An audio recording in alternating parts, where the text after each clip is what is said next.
waa'ee jiruu fi jireenya biyya baqaa ja'a. Akkuma beekamutti qabsoo Oromoo keessatti dhalli Oromoo yookaan ilmaan Oromoo yookaan qeeroon Oromoo yookaan qabsaa'onni Oromoo mootummaa dhufaa dabraa keessatti mootummaa san jalaa lubbuu ofii baafachuudhaaf biyya baqaa garaagaraa keessatti dhalli Oromoo yookaan ilmaan Oromoo yookaan gootonni Oromoo biyya adda addaa keessatti baqachaa jiranii. Baqachuun kun kan siigaltee arra jalqabamee miti. Eega Oromoon qabsoo jalqabeerraa eegalee namni keenya baqachaatuma jira. Baqachaa jira. Kanaaf jiruu biyya baqaa tana keessatti ummanni keenya yookaan qaamni baqatee dhufu chaalenjii garaagaraatu siigaltee jira jechuu jiruu baqaa tana keessatti. Duuba namni tokko yeroo biyya ofiirraa baqatu maatii isaa dhiisee jireenya ofii facaasee akkaataa lamatti baqataa jechuudha. Tokko siigaltee diinagdee barbaada baqata. Diinagdee barbaada jireenya kana fooyyeffachuuf baqata. Tokko siigaltee miidhama siyaasaatiif baqata. Lubbuu ofii baasuudhaaf biyya ofiirraa baqata.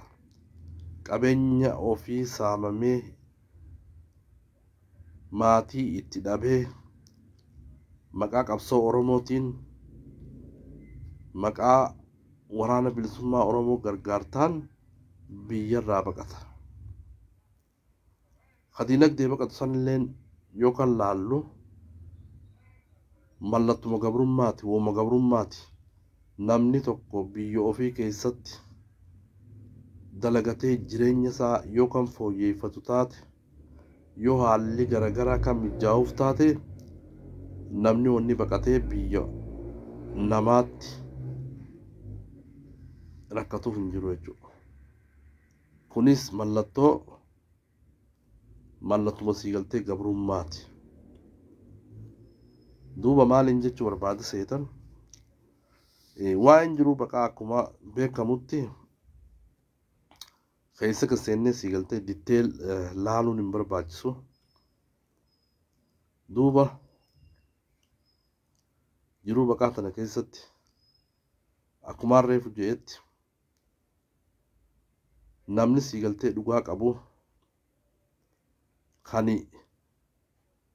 miidhamaan rakkoodhaan lubbuu ofii baasuudhaaf biyya garaagaraatti baqatu kun biyya feete keessatti Keeniyaa keessatti haa taatu, Ijipti keessatti haa taatu, Yemen keessatti haa taatu kan dhugaadhaan siigaltee biyyarraa baqate kun carraa hawaasa Oromootiin, community Oromootiin gargaaramuu hin harkatu jechuudha dhugaa dubbachuudhaaf. Communitiin Oromoo tan Oromoofiin dhaabbadha jettu, tan siigaltee maqaa Oromootiin daldaltu, especially communitiin Kanaadaa maqaa Oromootiin siigaltee ispoonsara fudhatan. Warri maqaa Oromootiin ispoonsara fudhatu kun arraan tana siigaltee ispoonsara maqaa Oromootiin fudhatanii eenyutti akka gurguraa jiran waan siigaltee evidensiin nu harka jiru jechuudha dhugaa dubbachuudhaaf. Listiin siigaltee isaan irratti dalagaa turan harka kiyya geessee jirti. Ispoonsarri kan dhufe maqaa dhala Oromooti. Uummata Oromoo kan miidhamaan siigaltee Oromiyaarraa buqqee ajjechaadhaaf jecha lubbuu ofii baafachuudhaaf biyya namaatti baqatu jechuudha. Chaansii kanarra dhaabbatanii ispoonsara gaafatanii ispoonsara yeroo fudhatan arraan tana ispoonsara maqaa ijoollee Oromootiin kennamu kana warra Suudaanii gurgurachaa jiran jechuudha. Warra Suudaanii gurgurachaa jiran, warra Guraagaa gurgurachaa jiran. adarootaatti deemu jira. Maqaan siigaltee maali? Maqaan ispoonsarri itti ba'u waa'ee rakkoo Oromooti. Waa'ee uummata Oromoo yookaan miidhamtoota Oromoo kan biyya ofiirraa buqqa'ee biyya namaa keessa jiru kana ispoonsara godhanii fi biyya sadaffaa geessanii gargaarudha. Garuu kanaan faallaadha. Shira jabaatu jira jechuudha dhugaa dubbachuudhaaf. Gama Kaanaadaa kana shira hamaa jira. Biyya garaagaraa kana keessatti yookaan laallu taate qabsaa'onni uummata Oromootiif qabsaa'ee kan uummata kanaaf jecha miidhame amata 10 fi amata 13 15 jiruu baqaa tana keessa kan jiru jira jechuudha. Kan jiru jira. Koominitiin maqaa Oromootiin jaaramtee ittiin daldalaa jirtu namoota siigaltee miidhamtoota kan qabsoorra miidhame guyyaa tokkollee siigaltee gargaaranii hin beekan jechuudha dhugaa dubbachuudhaaf. Kan ittiin siigaltee maqaa Oromootiin ispoonsarrii fuudhamee ittiin deemaa jiru warra Suudaaniif gurgurachaa jiran.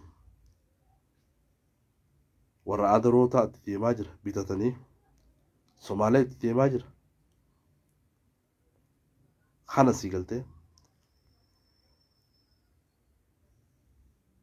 qeeroon Oromoo tan bara 2016 keessatti miidhamte tan jiruu siigaltee baqaa tana keessa jirtu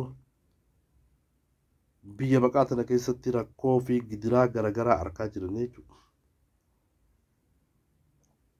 Biyya baqaa tana keessa miidhamaa jiran jechuudha. Rakkachaa jiranii jechuudha. Kanaaf namni garagalee waa'ee nama keenya kan baqatee kana kan laalu hin jiru.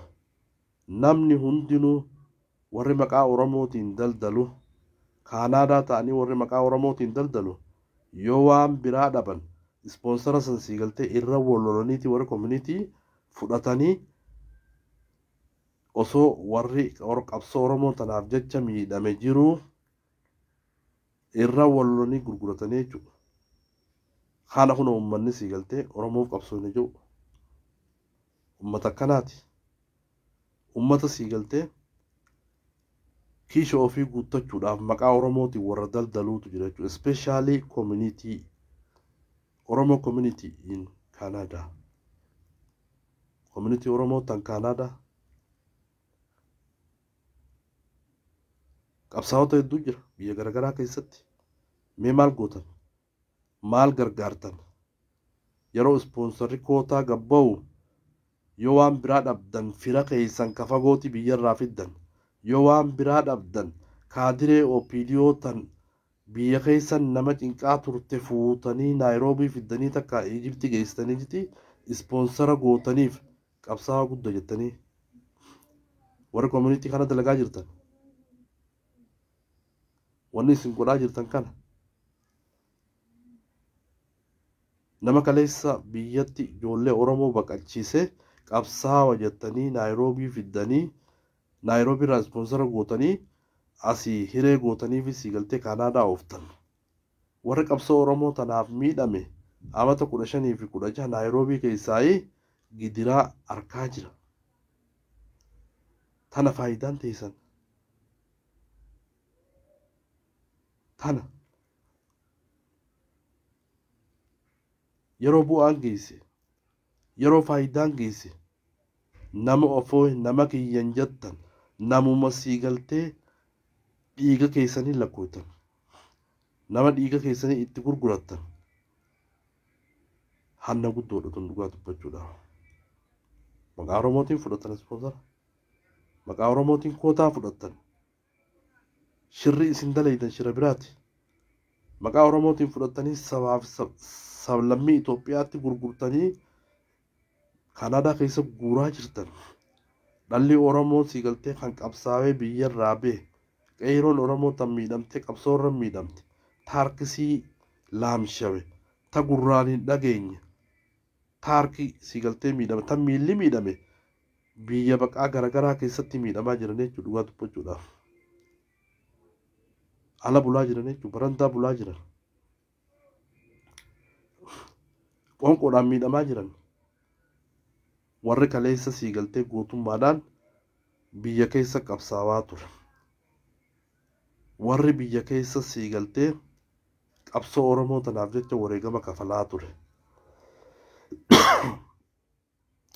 hamiidhame san gidiraa arkaa jira warri opidiyoo keessa ture nama keenya gidiraa agarsiisaa ture qabsaawa jettaniiti naayiroobii fiddanii takka Ijipti geessitanii ispoonsara gootanii fi kaadiree siigaltee opidiyoo kaanaadatti walitti qabaa jirtan warri siigaltee koomunitii Oromoo Torontoo Edmonton siigaltee hundi keessanuu ummata akkanaati isin ummata akkanaati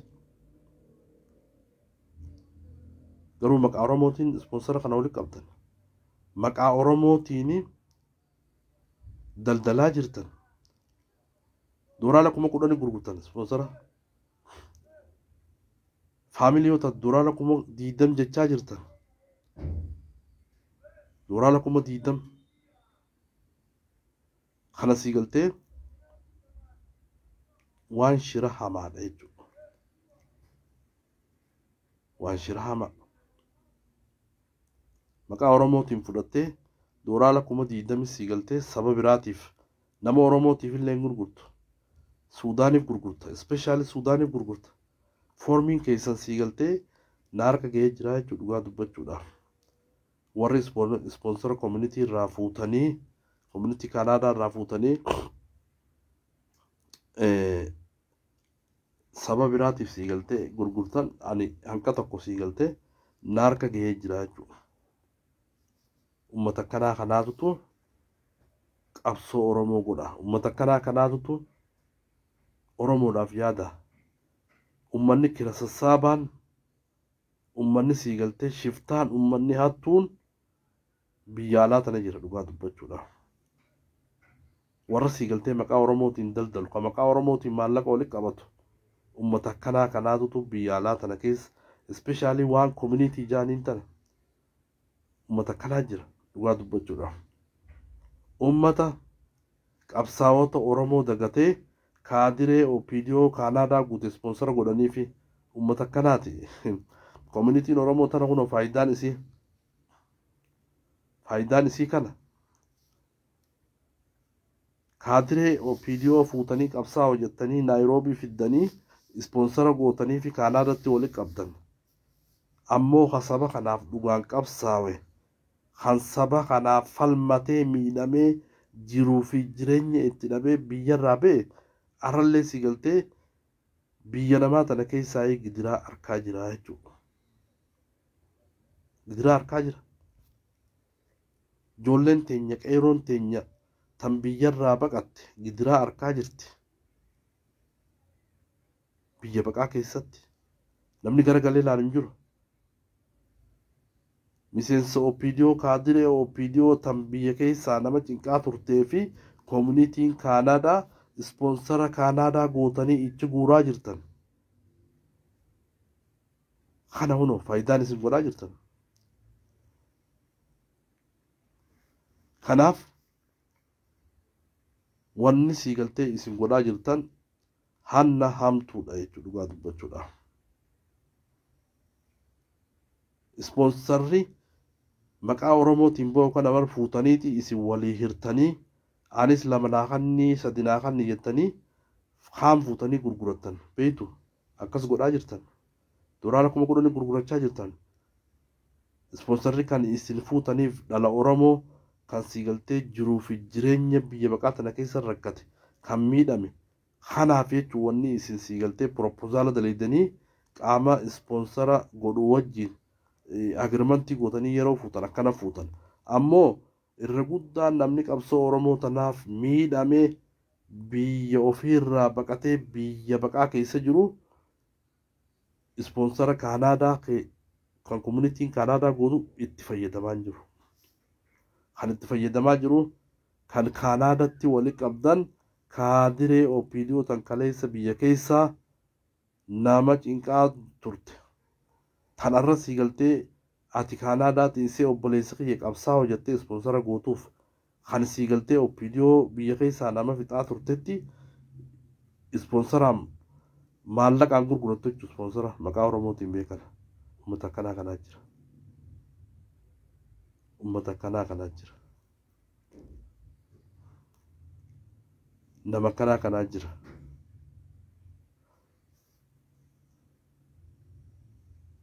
Kanaaf wanni dhala Oromoo himatu wanni aan Oromoodha jedhu yoo yeruma hundaa'uu sii galtee maqaa Oromoo kana fayyadamanii bu'uma kan barbaadan taate maali? Egereen uummata Oromoo maal ta'a? Maqaa Oromootiin sii galtee propoozaala dalaydee yeroo carraa hiyyeessotaa fi namoota dadhaban namoota qabsoorra miidhamanii fi qabsaa'otaaf ispoonsara sii galtee maqaa saniin qophaa'ee dhufu ati $10,000 $10,000 gurgurachaa jirta jechuudha. Yoo faamilii taate 20,000 jechaa jirta. Qaanyiidha kun. Kun qaanyii dhugaa dubbachuudhaaf. Shame on you. You are going to wrong way. Waan dabaat dalagu jirtan. Want to inform Canada government ni goone jechuudha dubbachuudhaaf. Wanni isin godhaa jirtan waan addaati.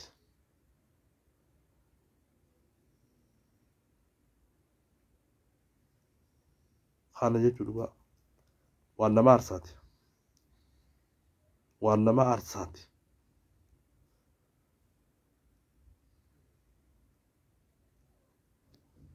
Kanaaf ispoonsara qabsaa'ota Oromootii fi maqaa miidhamtoota baqattoota Oromoo biyya garagaraatiif qophaa'ee $10,000 gurgurachuun faayidaa mataa ofii guuttachuun faayidaa mataa ofiitiif qabsaa'uun maqaa sabaatiin maqaa qabsaa'otaatiin maqaa miidhamaa qabsootiin waan dhufu ati faayidaa keetirra faayidaa mataa keetiitti oolchaa jirta jechuudha. Especially Oromo community in Canada. Waan dabaat dalagu jirta. Waan dabaat dalagu jirtan.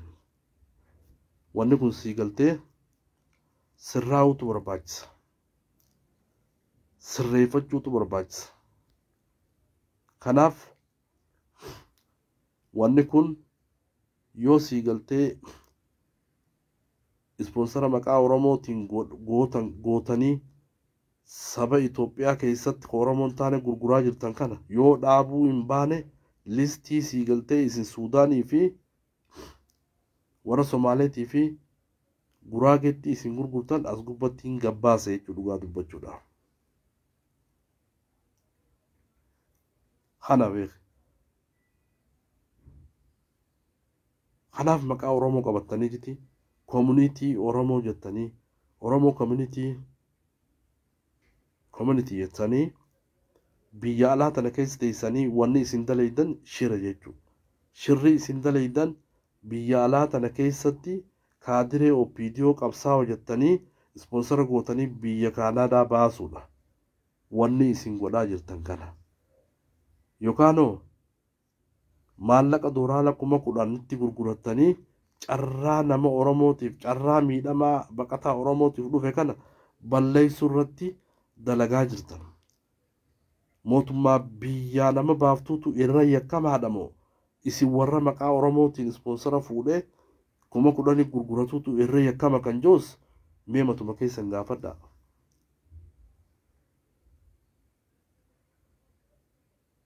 Waan akka malee nama dhibaati. Kanaaf arraan tana sii galtee haasa'uufillee hin kaane waa'ee ispoonsara Kaanaadaa fi shira community Oromoo Kaanaadaa keessa jirtu listii wajjiniin gabbaasu ta'a jechuudha. Listii wajjin gabbaafnee irraa dubbachuu teenya.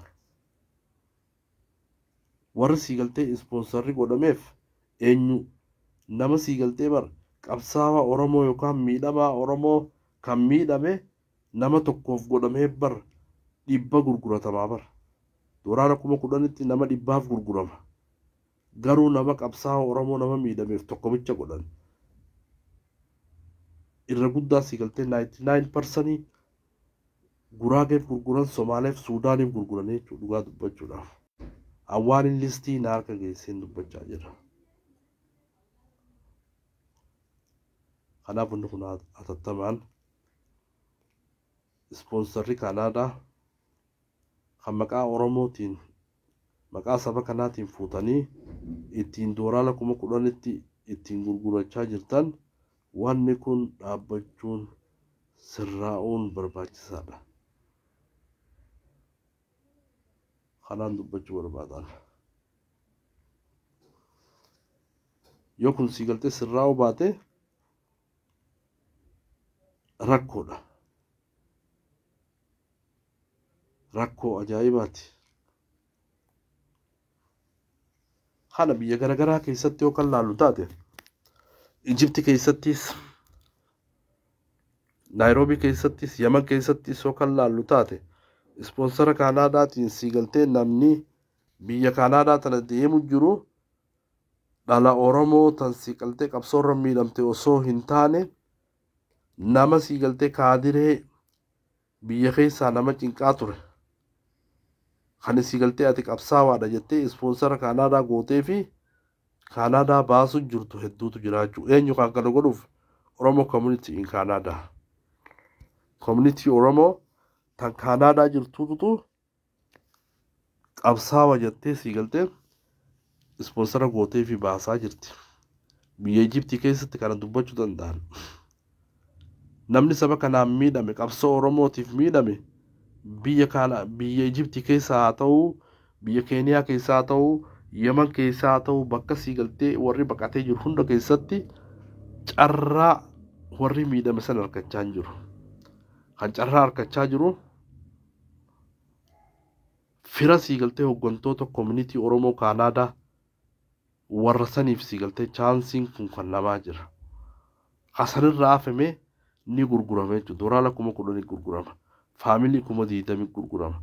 Kun sii galtee diideef kiriminaali guddaa yakka guddaa kun yakka sii galtee maqaa sabaatiin ispoonsara fudhatanii nama Oromoon taanetti gurguruun is criminal. Sii galtee waan addaati kun. Waan nama saalfachiisaati kun. Kana sii galtee irraa gad dhaabbachuun barbaachisaa. Nama saba kanaan qabsaawee biyya garaagaraa keessatti baqatee jiru communitiin Kanaadaa yoo dhugumaan sii galtee maqaa Oromootiin saba kana gargaaruudhaaf communitii dhaabbattu taate bifa iftoomina qabuun nama miidhama qabu nama saba kanaaf miidhamee biyyarraa baqate kan lubbuusaa baasu biyyarraa baqateef ispoonsara Kanaadaa godhuun ispoonsara sii galtee biyya garaagaraa Austraaliyaa godhuun barbaachisaadha. Kan akkasii sii galtee ilaalchi keenya tortoraan of keessaa baasuun barbaachisaadha. Kanaan jechuu barbaada. Nuuf golchaa. Inshaallah bal'inaan haasoyinaa. Waa'ee dhimma sii galtee Oromoo community in Canada. Waa'ee community Oromoo Canada irraa dubbanna. Evidensii wajjin irraa dubbachuu teenya. Akkas ragaa qabatamaa wajjin irraa dubbachuu teenya inshaallah. Communitiin Canada baqattoota Oromoo yookaan warra jiruu fi jireenyi isaanii itti hammaate warra rakkoon biyya baqaa keessatti itti hammaate gargaaraa jiramoo gargaaraan jiru addaan baafadhaame addaan baafachuutu barbaachisaa jechuudha.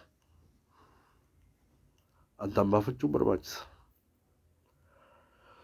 Kanaaf qanumaan jechuu barbaadaa inshaallah bal'inaan sii galtee irraa dubbachuu teenya. Especially Oromoo community Oromoo tan Kanaadaa irraa dubbachuu teenya shira sii galtee community san keessa deemaa jirus irraa dubbachuu teenya. Wanni beekamu qabu nuti dhugaa Oromootii fi haqa Oromoo baasuuf kana jechuudha. Kana sii galtee qaamni sii galtee qabsoo Oromoo irra miidhame kan waraana irra miidhame kan sii galtee ummata Oromootii fi dhaaba Oromooti adda bilisummaa Oromootiif qabsaa'e biyya baqaa tana keessaa namni akkasii sii galtee waan jiruu nama gaddisiistu keessa jira jechuudha. Warri communitiin Oromoo Kanaadaa sponsor godhaa jirtanii kaadiree sii galtee OPDO tan biyya keessa nama cinqaa turte fira keenya jettanii maallaqa itti gurguratanii Kanaadaa baasaa jirtan. Wanni kun sii galtee dhaabbachuu qaba. Wanni kun yakka badaadha. Yakka dalagaa jirtan. Biyya Kanaadaa keessatti OPDO walitti qabdanii sii galtee miseensa OPDO jaarurra jirtan. OPDO sii galtee Kanaadaa keessa walitti qabaa jirtan. Wanni kun sii galtee dhaabbachuu qaba. Ispoonsarri isin maqaa Oromootiin sii galtee Oromoo community Kanaadaa fuutan kun ispoonsara maqaa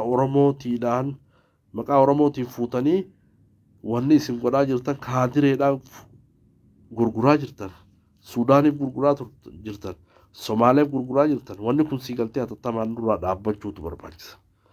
An harka kiyya listii waa'ee ispoonsara gurguramee tani sii galtee gama communitytii fi namatti kennitan an listii san warra Suudaan naarka dhufee jira jechuudha. Warra Somaalee naarka dhufee jira. Formiin isaanii naarka dhufee laalaatiin ture. Wanni kun sii galtee hatattamaan sirraa'uutu barbaachisa.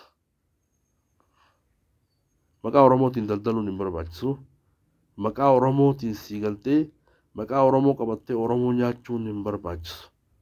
Kana sii galtee itti yaaduun barbaachisaadha. Oromoo community Kanaadaa itti yaadaa. Yoo sii galtee wanni kun sirraa'uu baate wanni maqaa Oromootiin dhufuu fi Oromoon biyya alaa tana keessa wal salphisuuf teessi jechuudha. Wal salphisuuf teessi. Wal balleessuuf teessi. Yookaan wal balleessuuf teenya. Wanni kun sii galtee kallattii qabatee taa'uutu irra fooyyeedha.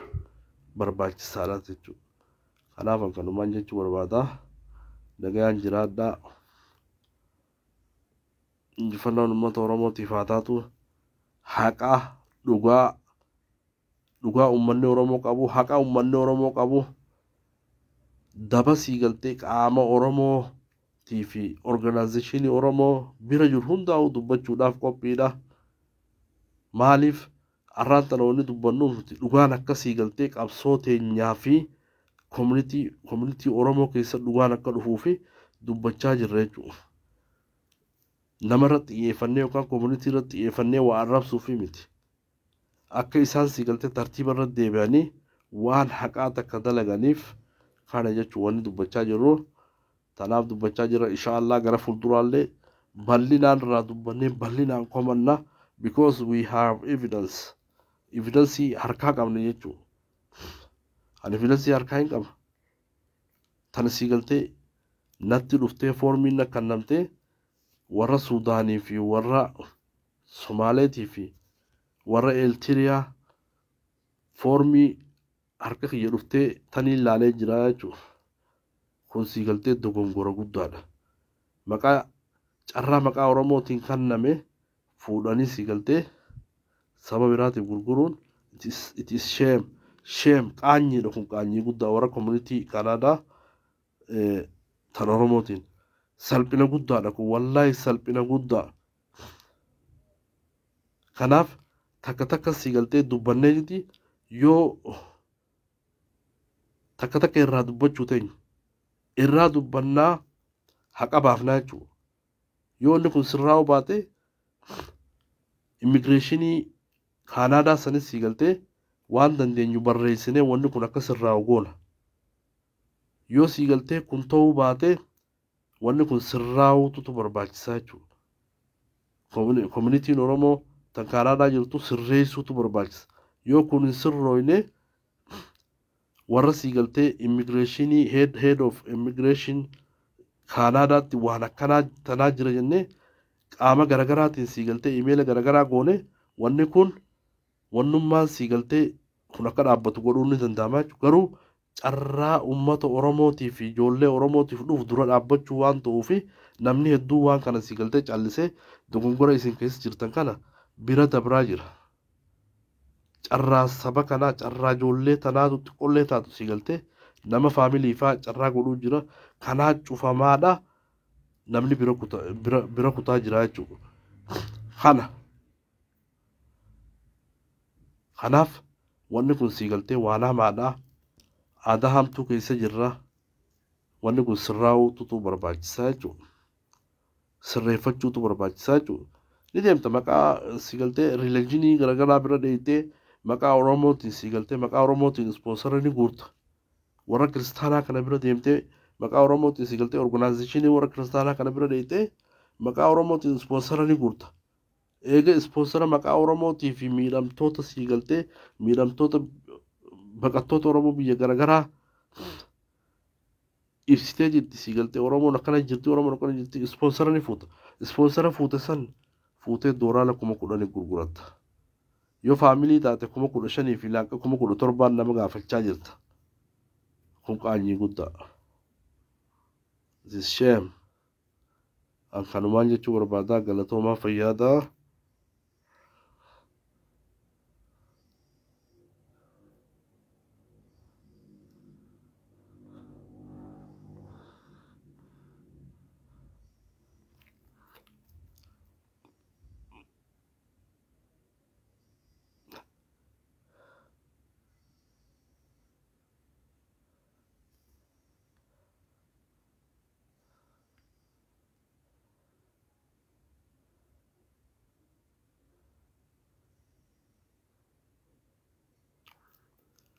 Ayyee.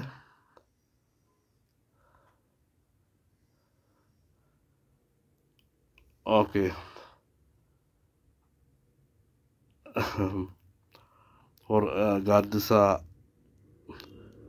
Gaaddisaa hordofaa jira. Ayinaam Absalaam nagaa fayyaadha. Absalaamii gaaddisaa hordofaa sii galtee Absalaam. Absalaam nagaa fayyaadha. Jechuun arra sii galtee fuulaa wanta qoradhee dhooyfadheetii miti. Akkuma natti tolettiin sii galtee laayifii seena malee waa nama sodaadhee takka wanna jeetii miti. Nuti nam tokkollee sodaannu akkasitti hubachuutu barbaachisaa. Waan uummata keenyaa shira sii galtee deemu irraa dubbachuun gootummaadhaa tana sii galtee nama sodaanneetii miti. Arra akkanumatti sii galtee beekaa as dukkana keessa taa'ee haasa'u jira. Inshaallah irra guddaa laayivii sii galtee haasa'u gamana beetiin dubbadhaa. Waa'ee sii galtee yakka koominitiin dalagaa jirtu bal'inaaniin irraa dubbachuu ta'a jechuudha. Waaniin irraa dubbadhu jechuudha. Bal'inaan irraa dubbachuu ta'a. Kanaaf fuula dhooyfadheetii miti gaaddisaa hordofaa obbo Absalaam akkasitti hubachuutu barbaachisa. Namaan carraa kan nuufu jiraatame.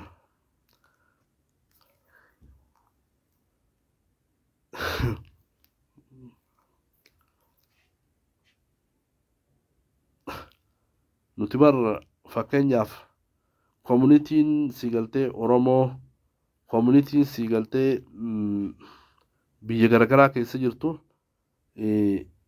Naayiroobii keessattis koominitii Oromoo warri gaggeessaa tures shira isaan hojjetanii shira isaan itti sii galtee biyya sadaffaa itti argatanis waa hunda beeknee jechuudha dhugaa dubbachuudhaaf. Garuu dubbachuun hin barbaachisu. Waa dubbachuun hin barbaachisu. Kanaaf wanni dubbachaa jirruuf waa sirreessuuf dubbachaa jirra. Waa komannee sii galtee wal balleessuuf dubbachaa jiru. Kana sii galtee understand godhuutu barbaachisaa. Ammoo tan koominitii Kaanaadaa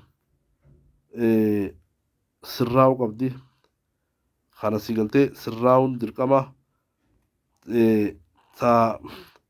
jiruu biyya baqaa siigaltee biyya akka Naayiroobii tana fa'aa keessatti amma community hin qabdu Oromoon community hin qabdu siigaltee biyya Ijiptiin beeku Naayiroobii keessatti community hin qabdu Oromoo faffacaatuudha.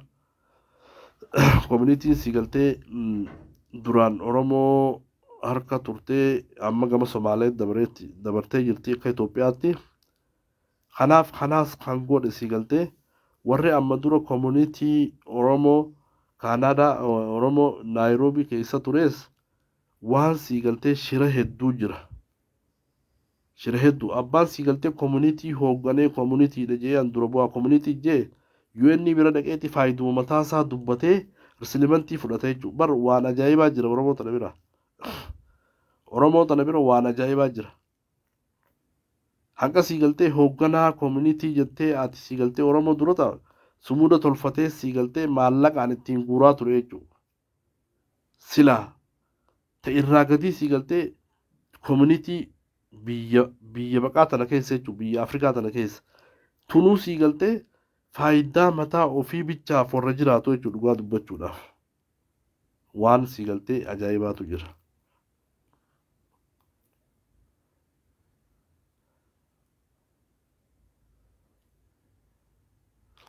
Nin dubbadha absalaam. Nin dubbadha ganaan dubbadha. Amma siigaltee akkanumatti hin dubbachuu jira malee detail siigaltee keessa gaseennee dubbachuu teenya siigaltee waan jiru gaseennee jitti keessa seennee dubbanna.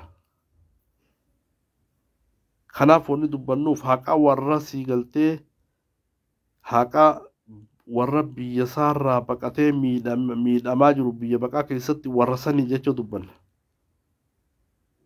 Warra haqaaf jecha baqate warra biyya ofiirraa miidhamee baqate kannan tokko kan laaluu dhabe kanaa jecha dubbachaa jira. Warra miidhamaa nama miidhame kanaaf jecha Oromoo community Kanaadaa kana jettanii OPDO kaadiree OPDOtii fi hojjettoota OPDO fa'aa Kanaadaa guuruu keessanirraa dubbachaa jira. Dooraan 10,000tti ispoonsara maqaa Oromootiin fuutanii gurgurachuu keessanirraa dubbachaa jira. Hanna siigaltee Oromoo community irraa dubbachaa jira. Hayni siigaltee baqattoota Oromoo kan qabsoof jecha biyyarraa baqatee biyya namaa keessatti jiru gaxaantummaa fi gadadummaa keessa jiruuf jecha dubbachaa jira. Kana jecha dubbachaa jira. Kanaaf shirri maqaa Oromootiin waa walitti qabachuu maqaa Oromootiin ispoonsara fuudhanii warra amantii kiristaanaa bira dhaqanii Oromoon tun siigaltee kiristaanaa warra kiristaanaati ispoonsara nu kannaa jettanii ispoonsara fuutanii warra kiristaanaa Kanaadaa keessa jiru siigaltee organizationii irraa fuutanii as deebitanii maqaa Oromootiin ispoonsara collect gootanii ispoonsara gurguratanii jechuudha doolaara 10,000tti. Kun siigaltee dhaabbachuutu barbaachisa. Kun siigaltee haqaa miti. Kun yakka kanarraa dubbachaa jirra. Yakka kana saaxilaa jirra. Listiin siigaltee warra Suudaanii fi warra Somaalee warra Eltiraa irratti doolaara 10,000 gurguramee listiin san na harka jira jechuudha na harka.